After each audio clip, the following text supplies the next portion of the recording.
그러므로 내가 이것을 말하며 주 안에서 증거하노니 이제부터는 이방인이 그 마음에 험한 것으로 행함같이 너희는 행하지 말라. 저희 총명이 어두워지고 저희 가운데 있는 무지함과 저희 마음이 굳어짐으로 말미암아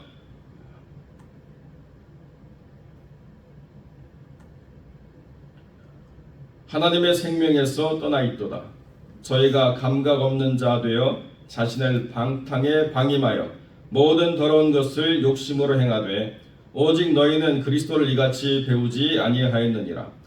진리가 예수 안에 있는 것 같이 너희가 과연 그에게서 듣고 또한 그 안에서 가르침을 받았을진데 너희는 유혹의 욕심을 따라 썩어져가는 구습을 좇는 옛사람을 벗어버리고 오직 심령으로 새롭게 되어 하나님을 따라 의와 진리의 거룩함으로 지으심을 받은 새 사람을 입으라. 아멘. 오늘 본문의 말씀을 통해서 의와 진리의 거룩함을 덧입은 새 사람을 입으라 라는 제목으로 말씀을 함께 나누겠습니다. 하나님이 우리 안에 허락하신 이 교회 공동체가 늘 수준이 있고 또 갖춰진 사람들이 모이는 공동체라고 한다면 교회에서의 구원받은 사람의 삶이 무엇인가를 굳이 말할 필요가 없습니다. 왜냐하면 다 우리가 예수 안에서 가르침을 받는 존재들이기 때문에 예수님이 우리를 직접 가르치시니까 믿음이라고 하는 것을 가지고 이렇게 살아가야 되겠구나 라고 하는 방향과 목적과 분명한 삶의 가르침 속에서 흔들리지 않는다는 것입니다. 그런데 문제는 뭐냐면 우리 안에 여전히 남아있는 옛사람의 모습 그리고 하나님이 우리를 이끌어 가시는 새사람의 거룩한 그 가치가 우리 안에서 충돌하거나 또는 우리 안에서 혼합되어 있거나 아니면 옛사람이 우리를 너무나 많이 지배하고 있어서 새사람으로 나아가는 삶의 선택이 더디거나 이런 많은 문제들을 가지고 있다는 것입니다. 그렇기 때문에 하나님 안에서 우리가 살아가야 될 삶의 방식은 옛사람을 벗어버리고 새사람을 입는 아주 단순한 것임에도 불구하고 이것이 왜 안 되느냐? 우리가 여전히 무지함과 굳어짐이 있어서 새 사람의 거룩한 옷을 덧입는 것을 우리가 미루거나 원치 않거나 또는 모르거나 하라고 하는 무지에 빠져 있다라고 하는 것이 사도 바울이 이야기하고 있는 교회의 성도들의 모습이라는 거죠. 에베소라고 하는 곳에 영적인 타락이 너무나도 심했기 때문에 하나님의 백성들이 선택해야 될 삶의 방향은 분명함에도 불구하고 그러나 여전히 하나님 안에 거룩한 성도들의 삶이 새 사람으로 온전하지 못하기 때문에 하나님의 거룩하신 뜻이 교회를 통해서 드러내는 게 많은 제약이 있다. 이게 그때만의 문제가 아니고 오늘의 문제도 마찬가지라는 것입니다. 우리가 하나님을 믿고 거룩한 백성이 되면 예수 안에서 받은 가르침대로 새 사람을 즉각적으로 받아들이고 옛 사람을 벗어버려야 되는데 새 사람이라고 한 건 예수님으로부터 우리에게 전달된 진리인데 옛 사람의 모든 모습은 우리의 썩어져가는 그 자아가 계속 붙잡고 있는 것이기 때문에 이 주도권의 싸움이 치열하다는 거예요.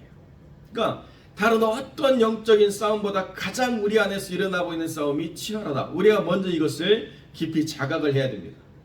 우리가 나를 십자가에 못 박는 일에 게을러지기 시작하면 나를 십자가를 지고 날마다 주님을 따르는 이 거룩한 걸음에서 더뎌지면 언제 우리 안에 그것이 달라붙었는지도 모르게 옛사람의 것들이 우리를 더 나아가지 못하도록 십자가를 내려놓고 죄짐지도록 우리를 이끌어가는 어리석은 선택을 하게 된다는 것입니다. 아니 어떻게 십자가를 내려놓고 죄짐을 짓습니까? 총명이 어두워지기 때문이다. 마음이 굳어지기 때문에 그렇다는 것입니다. 그러니까 아니 그런 선택이 어떻게 가능해? 우리가 보잖아요. 우리가 듣지 않습니까? 얼마나 많은 기독교의 지도자들이 십자가를 내려놓고 죄짐을 짓는 일들을 우리가 보면서 안타까워하는지 이루 말할 수가 없죠. 그런 현상들이 지금 우리가 살아가는 시대에 여전히 일어나고 있다는 것입니다. 나는 아니겠지. 그리고 나와 저 사람은 수준이 다르니까 나는 다른 선택을 해도 하나님이 용납하시지만 저 정도 되는 사람은 하나님이 용납하시면 안 되지. 그런 거 없습니다. 우리는 누구나 다 동일하게 예수 그리스도의 가르침을 받아 그 새 사람 되는 거룩한 삶을 살아가야 되는 특별한 존재들로 하나님이 우리를 구별하셨다는 거예요.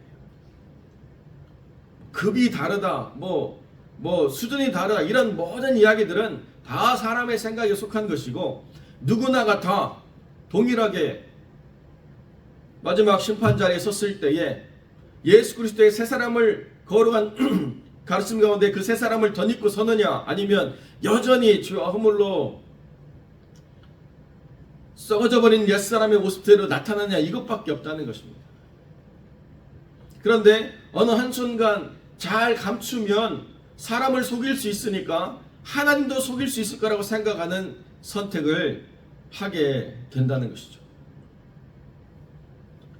자, 다른 이야기는 말씀드릴 일들이 많이 있겠지만, 제가 신앙생활할 때 저희를 가르쳤던 전도사님이 이제 목사 안수를 받으시고 교회를 개척을 하셨습니다. 그래서 그 교회가 아름답게 잘 성장해 가고 있었는데요, 어떤 장로님을 세우면서 이 목사님에게 큰 고민이 든 거예요. 이 장로님이 여러 가지로 교회에 많은 유익이 되고 여러 가지로 목회에 큰 힘이 되는데, 문제는 뭐냐면 이 장로님이 한 가정만 가져야 되는데 다른 가정이 있던 것을 발견한 거죠. 목사님이 도저히 이것을 용납할 수 없어가지고, 그건 아닙니다, 예수 믿는 사람은 그렇게 살아가면 안 됩니다라고 권면을 바로 못하시고 좀 시간을 끌었나 봐요. 이분이 없으면 교회가 힘들 텐데, 이 사람이 없으면 여러 가지로 어려운 텐데, 목사님도 고민이 되시는 부분이 있었나 봐요. 그런데 그럼에도 불구하고 이것을 용납했다가는 이 교회의 성도들의 영적인 모든 것들이 다 망가지겠다. 그래서 결단하시고 바르게 권면하셨습니다. 여러분, 어떤 일이 일어났을까요? 그분이 회개하고 돌이켜서 새 사람을 입었으면 참 좋겠지만 자기를 모르는 곳으로 떠나가 버렸어요. 그게 문제예요.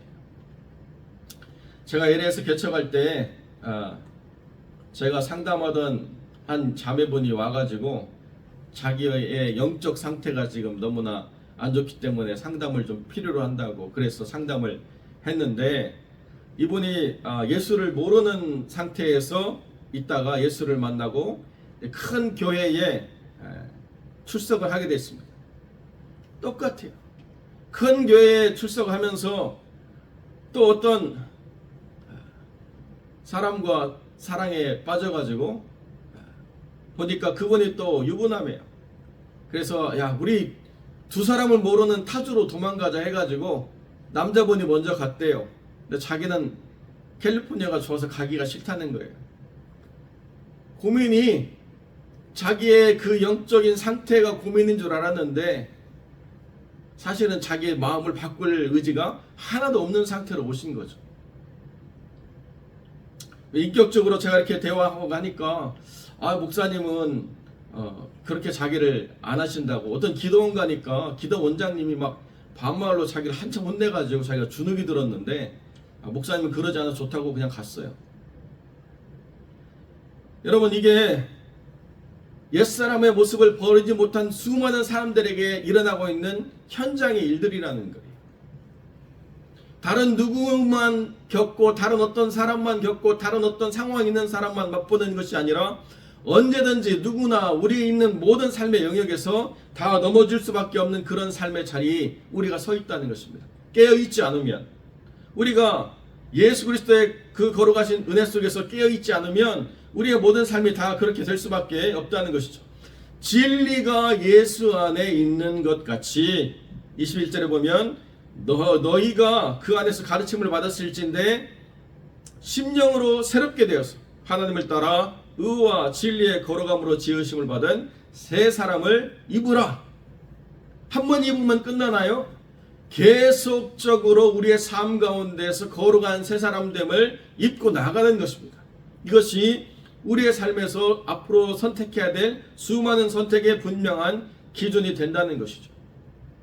그것이 없으면 우리의 모든 삶이 하나님의 생명으로부터 떠나 있어도 깨닫지 못하는 존재가 되어버리고 만다는 것입니다. 제가 에베소서를 처음 이야기할 때 허물이 뭐냐 분명히 말씀드렸죠. 죄라고 하는 것은 분명히 앞으로 나아가는데도 원하는 지점에 도달하지 못하는 게 상태가 죄의 상태고, 허물의 상태는 뭐냐, 하나님으로부터 멀리 떨어져 있어서 하나님과 완전히 구별되어 있는 상태, 그것이 허물의 상태라는 거예요. 그러니까 의지가 있어서 내가 선을 추구한다 하더라도 궁극적으로는 선을 추구할 수 없는 게 나의 죄됨이라고 한다면, 나의 영적인 상태가 하나님과 어떠냐라고 이야기할 때 하나님으로부터 멀리 떨어져 있어서 생명이 없는 상태다. 그런데 방탕이 즐거워요. 나를 방임하는 것이 편해요. 이것이 내 삶에서 지금이라고 하는 상황을 하나님과 믿음 안에서 선한 싸움을 싸우지 못하도록 하는 엄청난 방해인데도 방탕과 방임으로 나아가니까 교회가 빛을 잃어버리는 거예요. 교회가 소금 역할을 감당하지 못하고 세상의 조롱과 세상의 모든 비난의 대상이 되고, 선한 일들을 드러낸 교회들의 그 모든 이름까지도 먹칠을 하는 그런 일들이 일어나게 된다는 것입니다.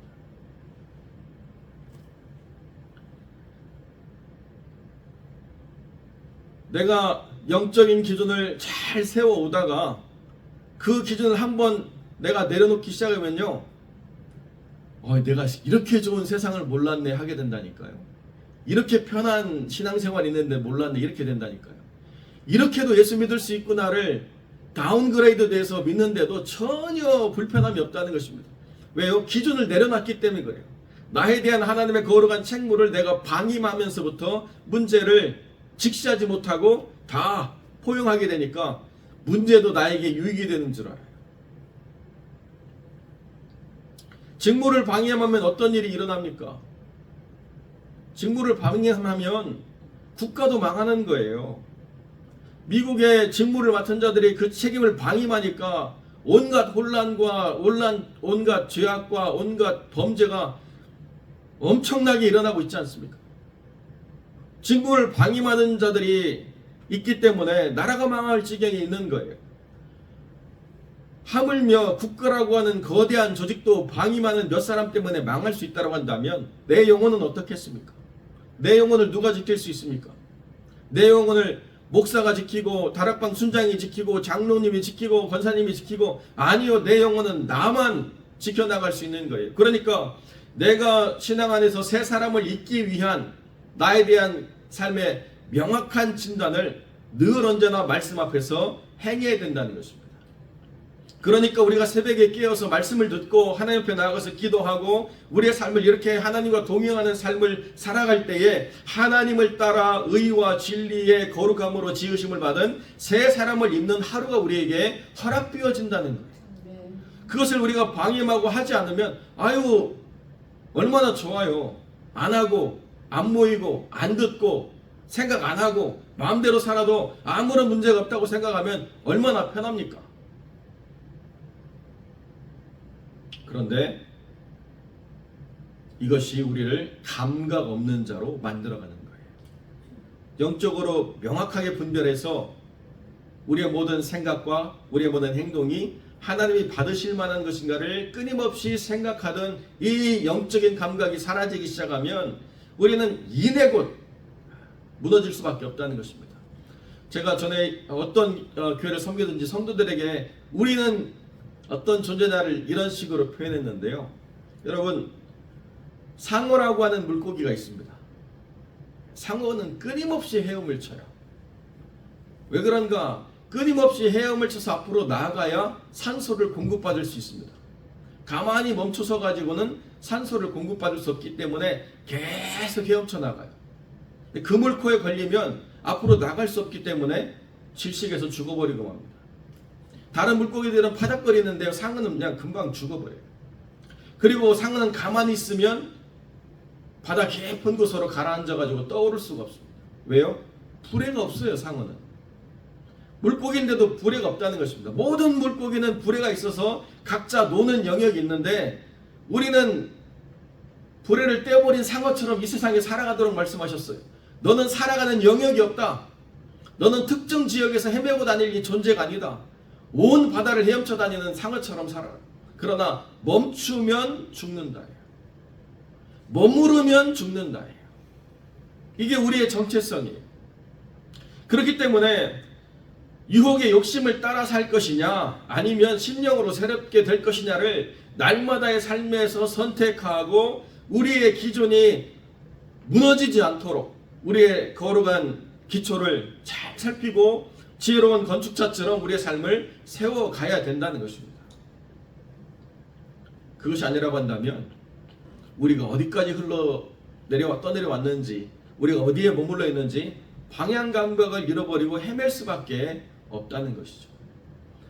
사랑하는 성도 여러분, 우리가 신앙생활을 하면서 수십 년의 생활을 하신 분도 있고, 수년의 생활을 한 분도 있고, 많은 프로그램을 참여해서 경험한 경험도 있고, 그것이 뭔지도 모르는 분들이 있을 수도 있습니다. 여러분, 그런데요, 해 아래 새로운 것이 없어요. 나 옛날에 다 해봤으니까 지금은 안 해도 돼, 이런 일들은 교회 안에 있지 않다는 것입니다. 나 옛날에 기도 많이 했어, 지금은 안 해도 돼, 이런 거 없어요. 나 옛날에 새벽기도 열심히 다녔어, 지금은 안 해도 돼, 이런 거 없어요. 나 옛날에 성경 공부 많이 했는데 지금은 안 해도 돼, 이런 거 없다는 것입니다. 날마다 꾸준히 끊임없이 하나님을 따라가야 된다는 거예요. 그래서 내 삶이 계속 바뀌고 변형되지 아니하면 나를 올가매는 옛사람 때문에 내가 힘들어지고 나의 죄짐이 더 무거워질 수밖에 없다는 것입니다. 여러분, 개나 가재나 뱀이나 그 껍질을 못 벗어버리면 죽어버리죠.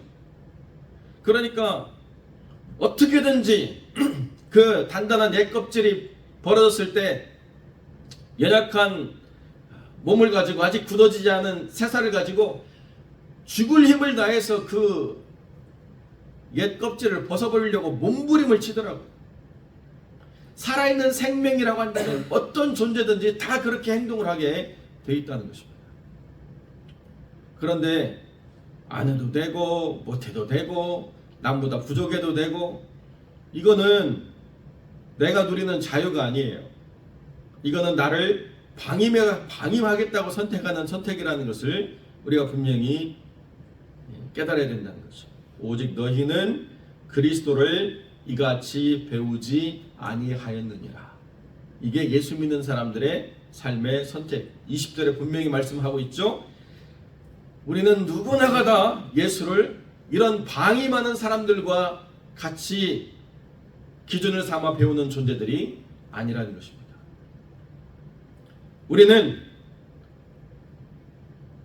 모든 유혹의 욕심을 단호하게 끊어버리고 날마다 심령의 새로움을 추구하는 영혼입니다. 오늘 이 아침에 하나님이 나에게 어떤 말씀을 주실까? 오늘 이 아침에 하나님이 내 기도 가운데 어떤 은혜를 주실까? 오늘 우리가 살아가는 삶 가운데 우리가 분별해야 될 내 삶의 자리에서 영적 도전이 무엇인가? 우리의 자녀들이 살아가는 이 세상 속에서 우리가 지켜야 될 거룩한 영적 방어선이 무엇인가? 깨닫고 분별해야 된다는 거죠. 그것을 기도하고 우리의 삶 가운데 세워가고 그런 가치를 살아가면 우리를 통해서 하나님이 거룩한 빛을 드러내시고, 우리를 통해서 하나님이 하나님의 진리의 거룩함이 무엇이고 의의 온전함이 무엇인가를 분명히 드러내는 새 사람 된 삶의 역사가 이 교회에 충만하게 있다는 것입니다. 우리 화평교회는 이렇게 깨어있는 사람들이 모이는 교회라는 거룩한 지향점을 결단코 낮추지 않을 거예요. 여러분의 삶의 자리에서 머무르는 것 결단코 낮추면 안 됩니다. 여러분이 그냥 만족하면서 이 정도면 되지라고 하는 그 모든 것 내려놓으셔야 돼요. 아니, 내려놓는 게 아니고 버려야 돼요. 성경 말씀대로 벗어버려야 돼요. 이 정도면 되지 아니에요. 지금 이 정도까지 했으면 앞으로는 더 앞으로 전진해 나가는 삶을 선택해야 된다는 것입니다. 우리 모두가 다 날마다의 삶 속에서 새로운 심령으로 주 앞에 서기를, 그로 말미암아 하나님의 지으신 새 사람으로 온전한 하나님 영광이 되기를 소망하는 거룩한 성도들이 되시기를 우리 주님의 이름으로 간절히 축원드립니다.